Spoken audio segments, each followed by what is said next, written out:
যে কোনো সময় মার্কিন হামলায় কেঁপে উঠতে পারে তেহরানের মাটি। তবে সেই হামলা সরাসরি নিজেদের ভূখণ্ড থেকে নয়, বরং ইরানের নিকটবর্তী কোনো ঘাঁটি থেকেই চালাতে বাধ্য আমেরিকা। এমন কঠিন সময়ে যুক্তরাষ্ট্রকে দাঁত ভাঙা জবাব দিল সৌদি আরব। তারা স্পষ্টই জানিয়ে দিয়েছে দরজা বন্ধ আমেরিকার জন্য। নিজেদের ভূমি এবং আকাশসীমা ব্যবহার করে ইরানে কোনো হামলা চালাতে দেবে না সৌদি আরব।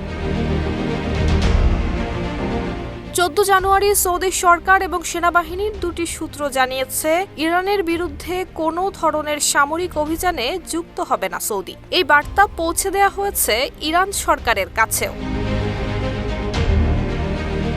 মধ্যপ্রাচ্যের বিভিন্ন জায়গায় যুক্তরাষ্ট্রের ঘাঁটি এবং অন্যান্য সামরিক অবকাঠামো রয়েছে, যার মধ্যে অন্যতম সৌদি আরব। অন্যদিকে ইরান জানিয়েছে যুক্তরাষ্ট্র যদি ইরানে হামলা চালায় তাহলে মধ্যপ্রাচ্যে থাকা মার্কিন ঘাঁটিগুলোতে চালানো হবে পাল্টা হামলা।